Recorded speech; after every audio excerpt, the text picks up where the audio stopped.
Hello, I'm Philip Sneller. Welcome to Window on the Word. Today, let's turn to Genesis chapter 35.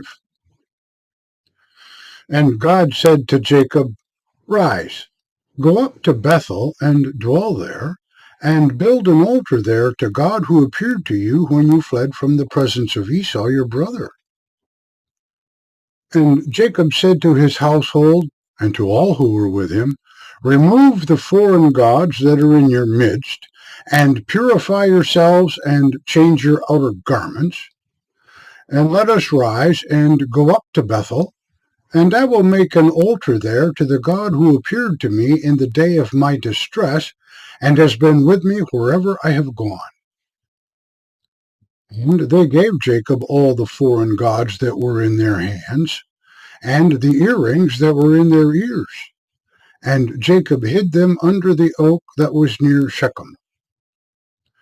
Then they set out, and the terror of God was upon the cities that surrounded them, and they did not pursue the sons of Jacob. And Jacob came to Luz, that is Bethel, in the land of Canaan, he and all the people who were with him. And Jacob built an altar there, and he called the place El Bethel, because there God revealed himself to him when he fled from the presence of his brother. And Deborah, Rebekah's nurse, died and was buried under an oak south of Bethel, and he called it Allon Bacuth, which means Oak of Weeping. And God appeared to Jacob again when he came from Paddan Aram, and blessed him. And God said, "Your name is Jacob. Your name will no longer be called Jacob, but Israel will be your name." So he called his name Israel. And God said to him, "I am God Almighty. Be fruitful and multiply. A nation and a company of nations will come from you, and kings will come from your body. And the land that I gave to Abraham and to Isaac I am giving to you, and I will give the land to your offspring after you." Then God went up from before him in the place where he spoke with him. And Jacob set up a pillar in the place where he spoke with him, a pillar of stone, and he poured out a drink offering on it. He also poured oil on it. And Jacob called the name of the place where God spoke with him Bethel. And they set out from Bethel, and when they were still a distance from Ephrath, Rachel began to give birth, and she had hard labor. And when she was in very hard labor, the midwife said to her, "Do not be afraid, because you have another son." And as her soul was departing, for she was dying, she called his name Ben-Oni, which means son of my sorrow. But his father called him Benjamin, which means son of my right hand.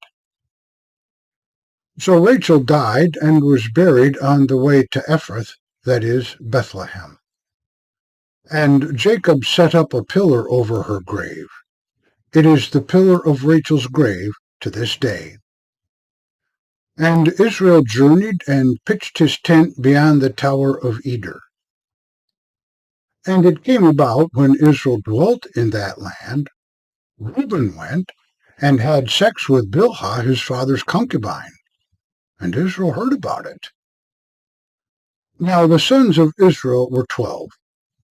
The sons of Leah, Jacob's firstborn Reuben, Simeon, Levi, Judah, Issachar, and Zebulun. The sons of Rachel, Joseph and Benjamin. The sons of Bilhah, Rachel's maidservant, Dan and Naphtali. The sons of Zilpah, Leah's maidservant, Gad and Asher. These were the sons of Jacob who were born to him in Paddan Aram. And Jacob came to Isaac his father at Mamre of Kiriath Arba, that is Hebron, where Abraham and Isaac had also dwelt. Now the days of Isaac were 180 years. And Isaac breathed his last and died and was gathered to his people, old and full of days, and his sons Esau and Jacob buried him. Thank you for listening. To God be the glory.